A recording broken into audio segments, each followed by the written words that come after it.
How was last week? Good? Oh, that's so depressing. Wasn't good? It was alright? Okay. I see. So, do I matter? That's the question, right? So, I'm here to tell you the truth. I'm going to tell you right now the answer to this question. You do. You matter to God. You matter to your family. So you guys feel better? Did you find out something new before you came here? No? I told the truth, right? No? Or somebody thinks I'm lying? Do you feel better than before you came right now? But the Bible says truth will set you free, right? I just said the truth. What happening? It's like, that's it? Yeah, pretty much it. I mean, nothing else to talk about, right? We do matter, right? Question is like, who says it, right? So if Father comes here and says, you matter, Father says it. If Tolik says you matter, right? Whatever, right? If your husband says you matter, right? Which husbands rarely do, right? No? If your wife says, I really appreciate what you do, you matter.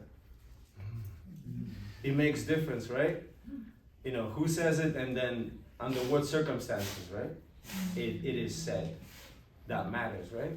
So, but we do matter. And then,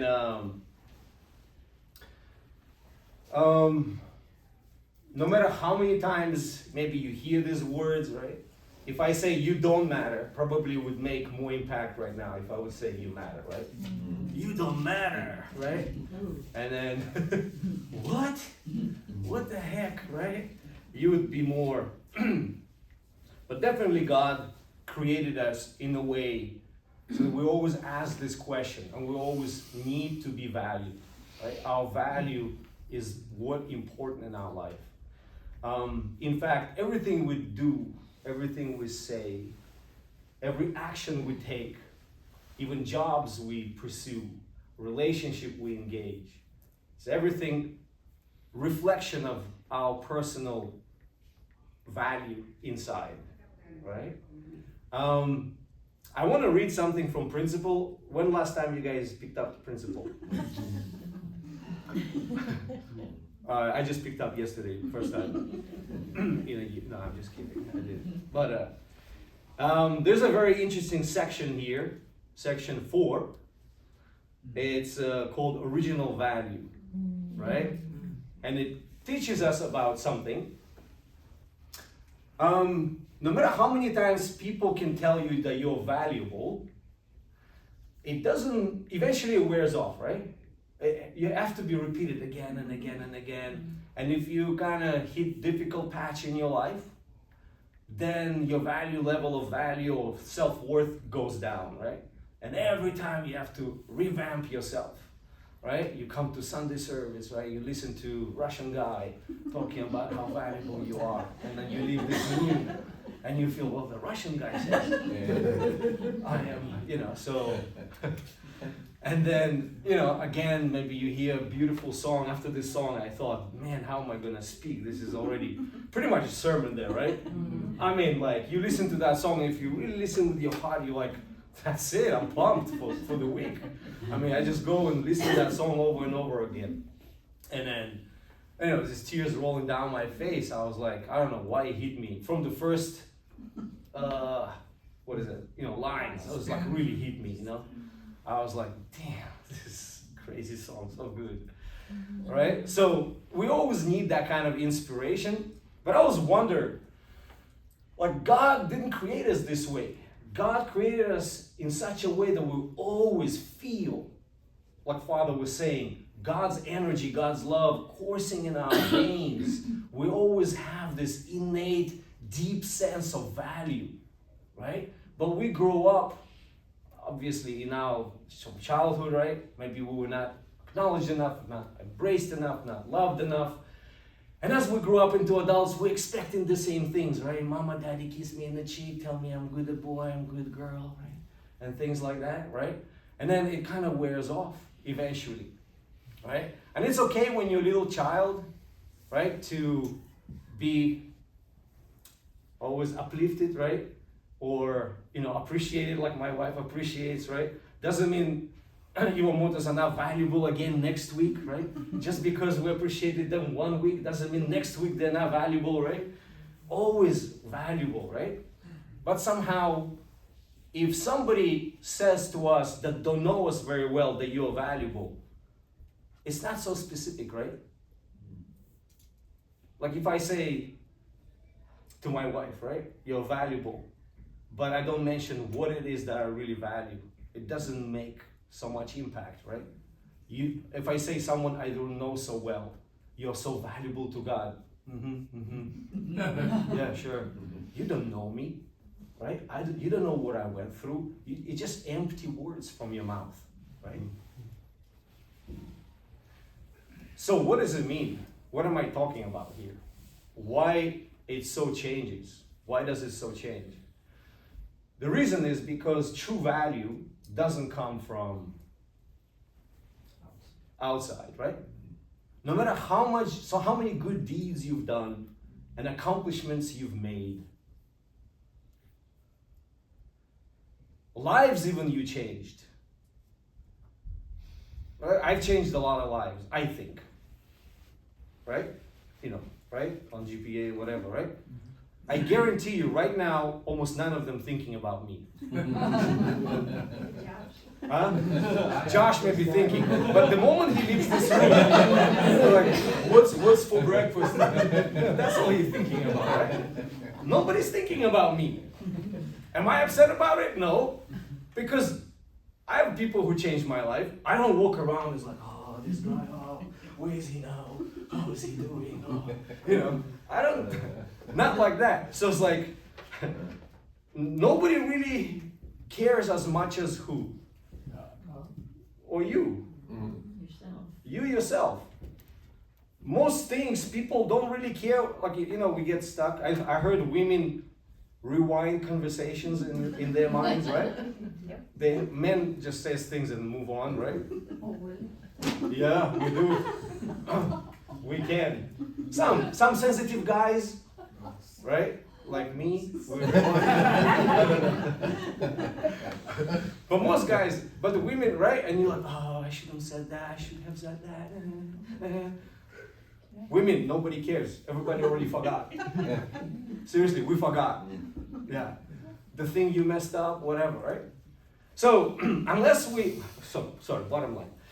Unless we find a value about ourselves, you will never experience, or we will never experience true peace and tranquility and happiness. Always chasing something that is pretty much unachievable. We always, of course, God determines our value and He values us. And I love the words I once read. I didn't look for them. I was reading out there. The object of God's love is even more valuable than God. From God's viewpoint.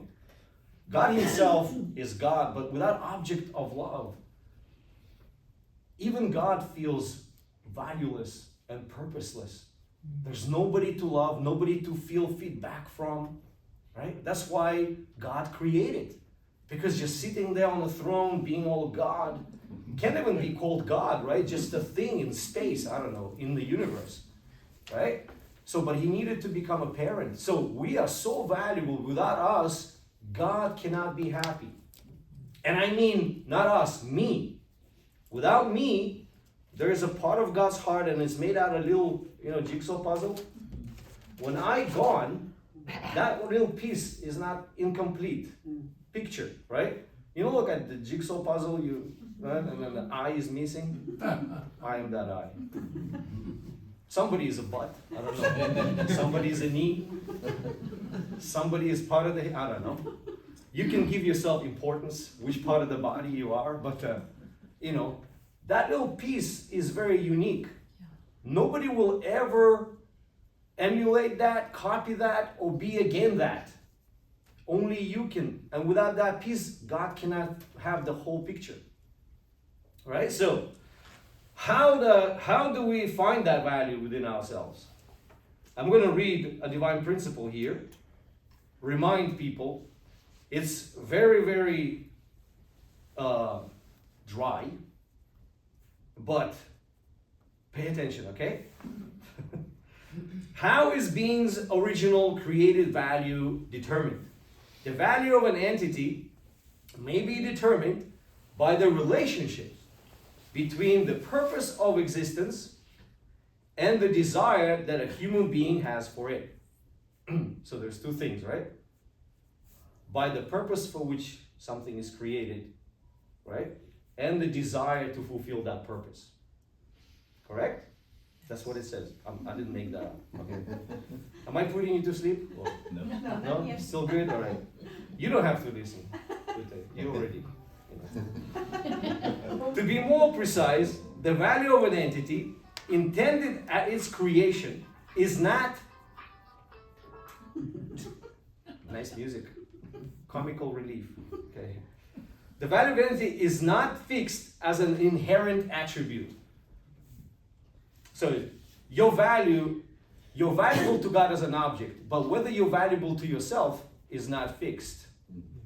You understand? It can change. Yes, you're valuable to God as an object, but whether you be, and that's not what makes you happy. That's what makes God happy. But whether what makes you happy has nothing to do whether you're valuable to God or not. You understand the difference? So, rather, it is established through the mutual relationship between the purpose of an entity, according to God's ideal of creation, and people's original desire to treasure it and bring out its true worth. It finds its true value when it participates as an object partner in God-centered full position foundation by relating with the person through give and take action, by their union becoming the third object partner to God. What sets the standard by which the original value of an entity is determined? Since the original value is determined when it participates in full position foundation, and since the center of the full position foundation is God, it is God who sets the standard for its value. Since God is absolute, the original value of an object partner determined in this situation to this standard set by God must also be absolute. So our value to God is absolute. It goes on explaining an example of rose. Consider a rose, it says, right? If rose is growing somewhere up in the mountain and it's all beautiful, right? And it has a purpose, right? To what? To give beauty, right? Be a rose, be beautiful. But there is no one to appreciate it or see it. Does it have a value? Yes. No. Yep. It has inherent value, God. but it doesn't have actual value to you or even to itself because it's sitting there not fulfilling its purpose. Yes, it has inherent value, it's absolute, but to Rose and to you, it might as well just don't exist. But that explains the entity. How does that apply to human being? Same thing. You are created for a particular purpose, right? And that purpose is to become an object partner of love to God and to your family and to your children and to everybody around. That's the purpose. But what happens if you have no desire to fulfill that purpose? Or you're not fulfilling that purpose? You don't feel value. You don't feel value, right? So sometimes we're chasing after things like, tell me I'm important, but what do you do? What do I do to feel valuable, right? Many times we lose our purpose and we lose desire to fulfill our purpose, and that's why we feel kind of down, unmotivated, and unimportant, right? But then if we bring those two things together, we can actually feel fulfilled and purposeful. So throughout our life, we live our lives mostly not thinking about this kind of things. I go about my life not thinking about things like this. I go about and just kind of mundane things, trying to get value. Okay, I need to do job, I need to do that. But what are you doing what are we doing in order to fulfill our purpose that God gave us? Am I becoming a person who resembles God? God's nature? Do I connect to God or not? And so most of us, we go about not doing that. So this is like important. Why? Because our values that we set are kind of skewed to one side, and many times it's not really to a heaven side, because we don't feel so valuable, and we express that onto what? People around us. Everything we do, like I said at the beginning, is a reflection of our value system. Everything, even jobs we take, right? Even how we relate with people, even the salary you make, is exactly a reflection of how you feel your worth. I'm okay with low, because that's what I'm worth, right? And then when we hear the truth, we interpret the truth according to my value system as well. It's the same exact thing. We interpret the truth according to how I feel worth, what my worth is. Did you enjoy Divine Principle when you were younger? You listened to the lectures, right? Now I know it's like, whatever, right? But when you were younger, you heard the DP, right? Yeah. And the truth is given. Anybody was at the workshop with Reverend Sudo? Workshops, like, wow, so inspiring, right? If you ever heard Reverend Sudo, wow, right? You hear that workshop and the truth goes through, right? And you feel so pumped and inspired, right? And then many times we turn on our selective listening. You know what selective listening is, right? You only listen to what is comfortable to you, right? That's what your value system kicks in, right? And then some kind of a truth comes that really hits you in the nail, right? You don't listen to it, you feel it. Oh, right? And then immediately, right? Oh, something is said that really hits you hard, and you know it's about you. Something you don't like. And then the next thing you do is what? Well, yeah, but then the next thing you do, I don't know you, but I did it. I'm looking around, I was like, who has that problem around? We like to kind of shift, right? This truth applies to that guy. And I was like, oh, you have fallen nature, you judge people, Captain. I was like, Abel should always do that. And all the Cains in the room go, mm-hmm. They all turn to a captain. Listen, right? And then Cain's responsibility is this, and all captains in the room, if they're fundraising captains or leader, look to older. Listen, right? Why? Because truth applies, we think, truth only applies to other people. If only other people can practice it, then my life would be happier, right? If only you follow it, then you make me better. Very, very, very long time ago, I realized actually truth doesn't apply to anybody. It applies only to my wife. No, I'm just kidding. Sorry, I have to do that. Truth only applies to me. Why? Because that's where I'm going to find my purpose and my desire. People sometimes feel, what if I don't have a desire? My answer to you, if you don't have a desire, you're dead. Spiritually and physically. There is no such a thing as no desire. Doesn't exist. We created with it. It's your software. It runs all the time. The problem is you have a negative desire. You're listening to too many negativity, right? And your desire became negative desire. So switch to a positive desire, right? You always have desire. We never not have desire. Is that correct in English? I'm so good. I'm getting good. Hallelujah. Triple negative. You never not have no desire. No, that's already wrong, right? That's already means you have a desire. Okay, so we always have desire to be better. And no one, and I repeat, no one can tell you. So, you're valuable or not. If you're searching for that, then maybe you are still very unhappy. Maybe you're still not practicing divine principle in the right way. The truth applies to others, but it doesn't apply to me. So, because we are obviously a gathering, we are a big community, not just this community, we're a huge community. Our Unification Church is a huge community, right? And then our Unification Church is always going through, it's an example, right? I'm just going to make an example of value here, right?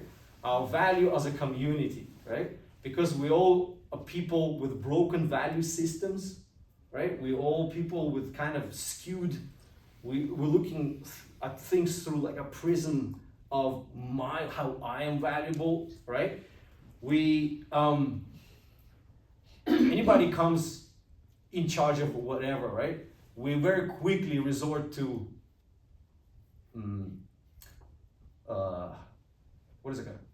cookie cutter way of doing things, right? Let's do the event, or rally, or campaign, right? And it's a cookie cutter kind of thing. It's great, but it reminds me of another thing, very, very closely. It reminds me of communist Russia. Actually, I told my wife the other day, it's because our church is communist.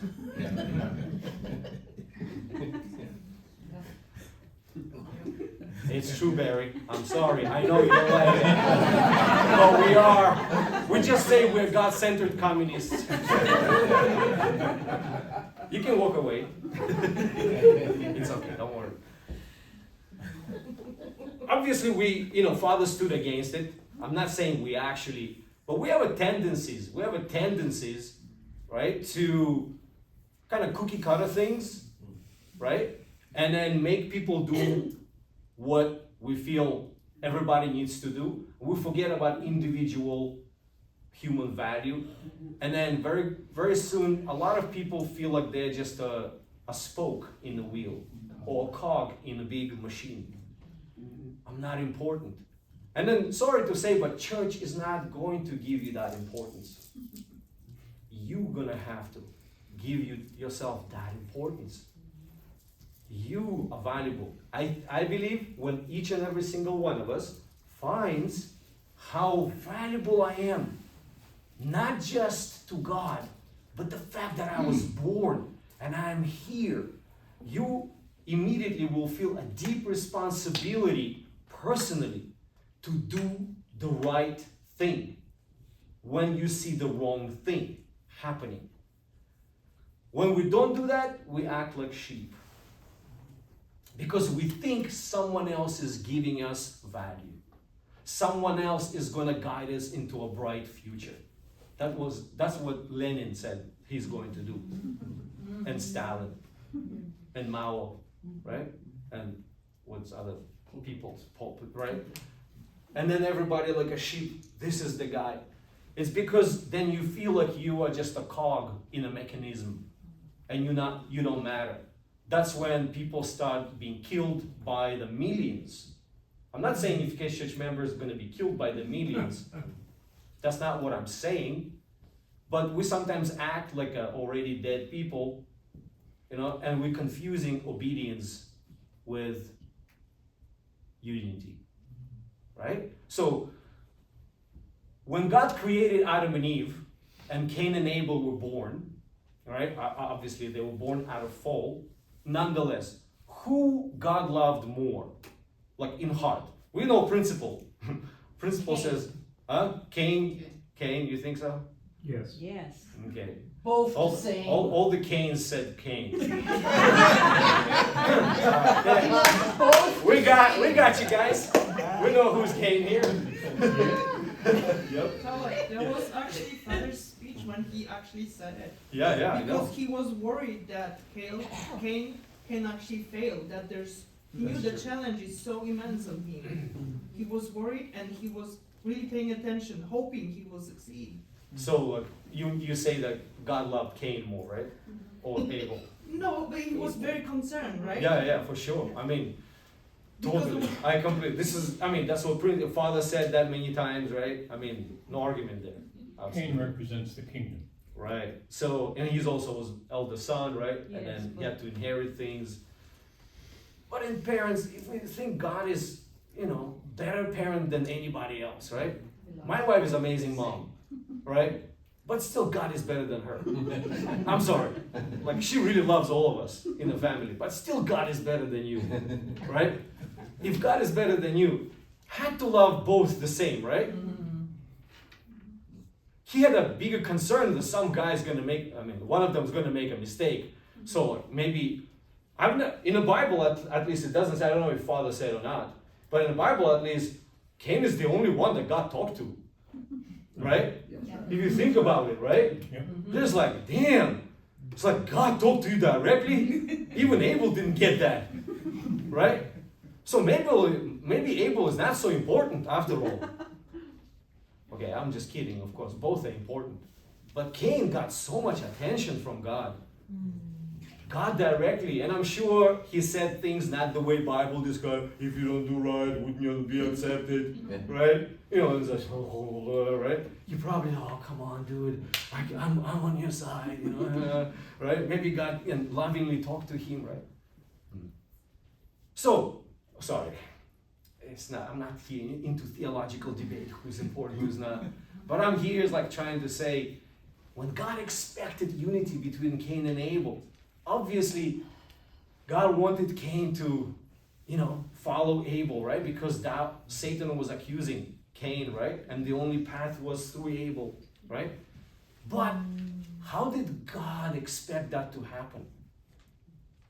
Why it didn't happen? Because Abel was a jackass. I'm sorry to say. Because Abel didn't do a good job. How was that supposed to happen? Yo, I'm important. I'm closer to God. You unite with me and follow me. Does it work usually for Cain? No.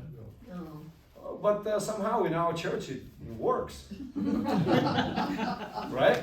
No, but yes. Because we entertain the culture of not unity. We entertain the culture of obedience because it's been instilled in us. And then we act upon our value system. That is, if I obey, if I follow, some candies will come from the sky, or cookies. And I'm going to be, around. Come on, guys. That's not how things are working. We need to unite based on heart. And actually, two people have that responsibility, Cain and Abel, to unite. And the only way to that unity is through love, right? And understanding and listening and compromise and embrace and appreciation. There's no any other way. It's not going to happen any other way, right? So, when things being done wrong, I believe, I'm Cain, by the way, it's Cain's responsibility to tell Abel that something is wrong. It's not Cain's responsibility to unite no matter what. That was when Father going through wilderness course, and we needed absolute unity in order to subjugate Satan. Maybe some of you heard that Satan got subjugated? Yeah? Okay. I think that happened in 99, right? Yeah, in South America, right? So we don't need to do that anymore. If some Joe Schmo comes, I'm able, you unite, we give them big middle finger and say, I'm sorry. No, we're not. Oh gosh, there you go. Joke. We don't give a middle finger, we'll say, why? What did you do to represent God and your parents? Or what can we do together to make God happy. Right? So there has to be a conversation. There always has to be talk, and there always have to be relationship building first in order to create value for both, for Cain and Abel. Father said many times, without Abel, Cain cannot go to Yeah. heaven. But guess what? Without Cain. Cain, Abel. Abel cannot go to heaven either. So you can be all important. You know, you can be all able.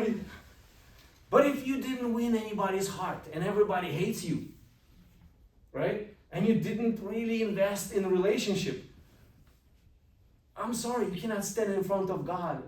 Sure, God says you're valuable, but you didn't fulfill your true value to yourself, you know. Right? So, and that's what we sorry, all that was just an example, right? But unless we make effort, right? It's our responsibility in the times when things are not going according to God's law of heart. It's responsibility of every person according to your original value to speak up, to say something, to also make effort to do the right thing in relationship, not criticize. I'm not talking about criticizing at all, in fact. I'm talking about, okay, this maybe something is broken, maybe something is wrong.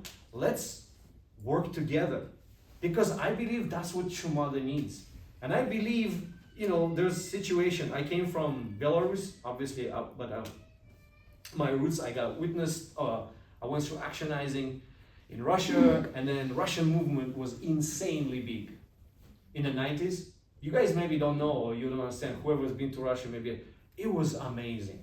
I mean, the explosion of members, our movement was, we were divided in regions. There was St. Petersburg, there was Ural region, there was Siberia, there was Belarus. I mean, it was like, literally, we thought, actually, Kingdom of Heaven comes to Russia first. No, like, it was that big. And then you know what happened? Huh? Yeah, but you know why? I mean, I don't know how much people know the politics. All these leaders between regions created their own little kingdoms. Right? And then and then all the members got followed, but follow these leaders, and they start treating them like a messiah. Yeah. You know, this obedience instead of unity. Obedience instead of unity. Unity doesn't look like bunch of people following one guy. That's not unity. It's when we work as a family, right? And now Russia is basically, I'm sorry, our movement basically dead, underground, nothing there, nothing. It's my conclusion, of course, but I think True Mother is paying indemnity for the same thing, because I think the children, I don't want to say Cain and Abel, but the children could not love each other and unite. And parents always pay the price. And until we figure this out and make a beautiful offering of love as a family, parents will continue to suffer.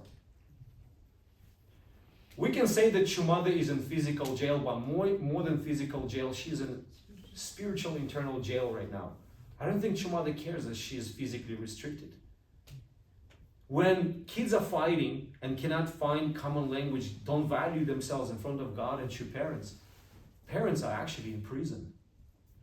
You know, some of your children may be not in the church, right? You can never feel happy. You can never feel free.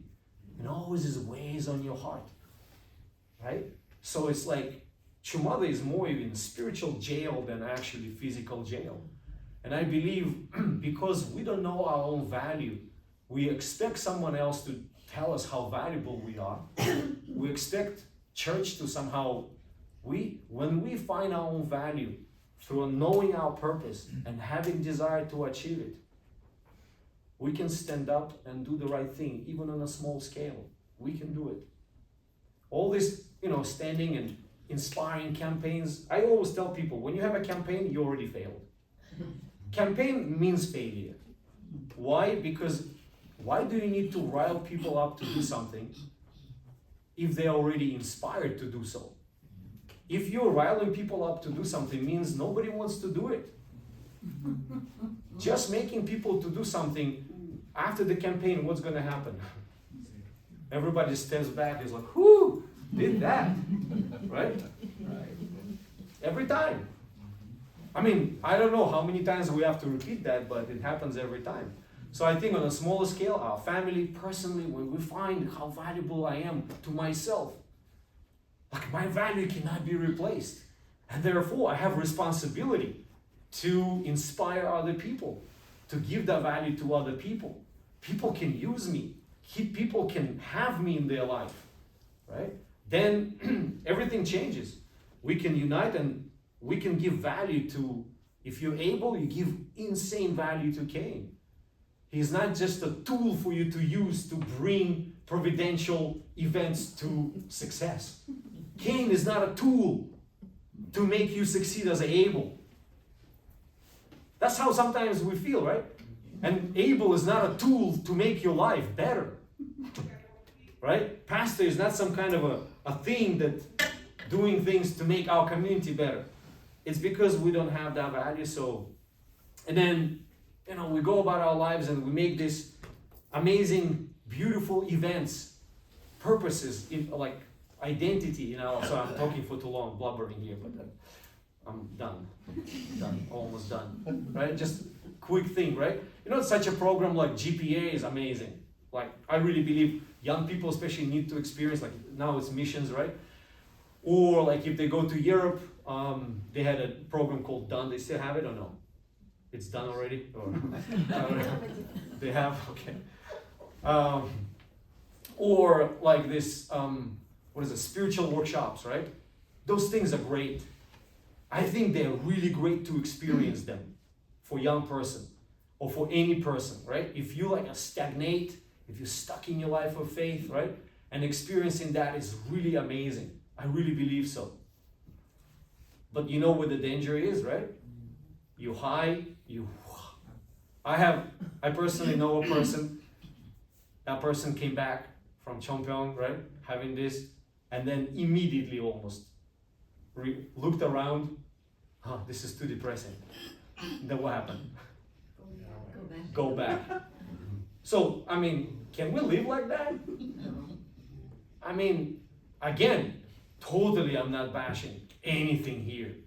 But if we cannot find a way to elevate our inspiration level or value level without those things, then something is not wrong, but something is not going on inside.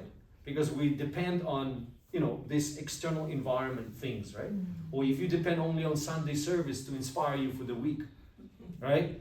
I personally think throughout the week we should accumulate amazing God experiences and come to Sunday service already inspired with God, right? And when the sermon goes on, it actually reverberates with what happened with you during the week, and then you have amazing communication after the Sunday service with each other. Right? That's like alive, right? So same things. If we somehow cannot keep the inspiration after these programs, right? Workshops, programs, spiritual workshop, whatever, right? Then maybe we don't understand our value. Maybe we don't really look for deep spark inside of ourselves, because we do have it. God gave it to us when He created us, and it never went away. It's always there. It's just being squashed by something else, by negative desire, by whatever happening, right? And that leads to all kinds of things, right? Okay, sorry, I know I'm blubbering here, boring, but I hope you got some things. I got definitely a lot by getting this. Yeah.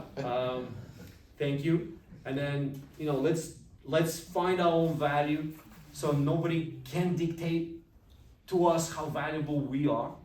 We can do that without anybody telling us. And not just that, because when you know how valuable you are, you can become very brave, like insanely brave. You can say things that you before couldn't say to somebody. Why do you think Father was so brave?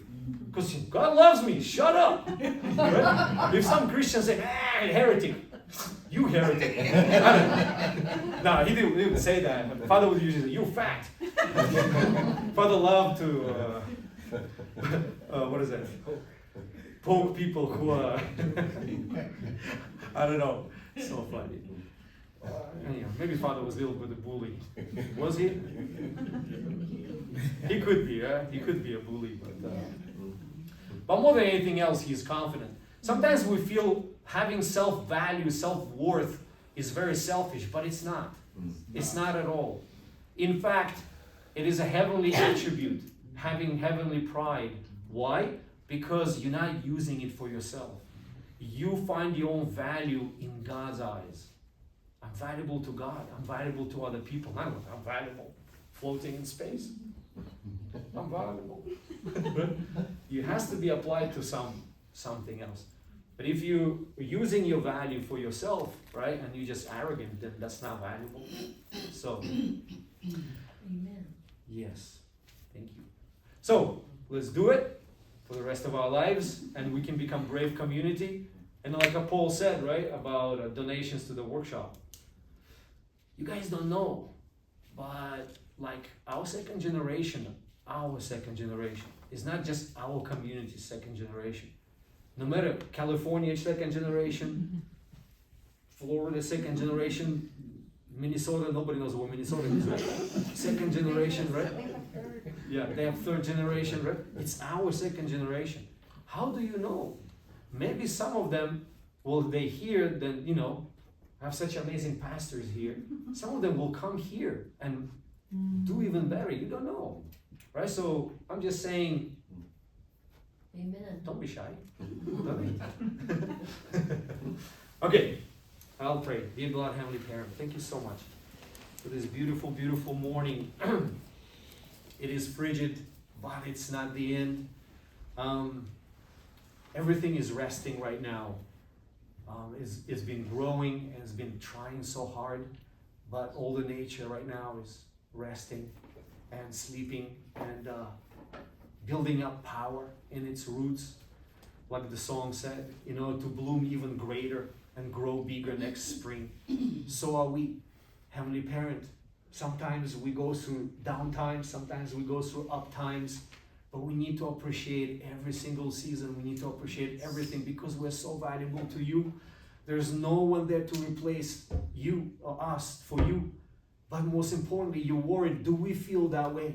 Do we feel loved? Do we feel valuable? Do we feel that we matter? Yes. We matter a lot. But the saddest part is that we many times don't feel it. For you, for true parents, that's pain. It's pain for true mother, pain for true father in spirit world, that we don't feel valuable. Please, Heavenly Parent, embrace each person here and give them the courage to look honestly into their souls and see that you are in there. There's nothing to be afraid of. There's nothing to be scared. We can do anything in our lives if we decide that we're valued. Age doesn't matter. Your intellectual abilities don't matter. Your abilities don't matter. God finds the things for us to do with our lives. Please, Heavenly Parent, enter every person's heart here. Love them, embrace them, give them courage to stand up for what is right. Give them courage to do something new, better, that fulfills their dreams. Even though we may be a ripe age, but we still have dreams like 16-year-olds. And we should be so happy having the dreams. Please, God, embrace each person and guide them through their lives. I offer this report, and I told you because I can attend to Mother Han Aju. Adieu. Thank you, everybody.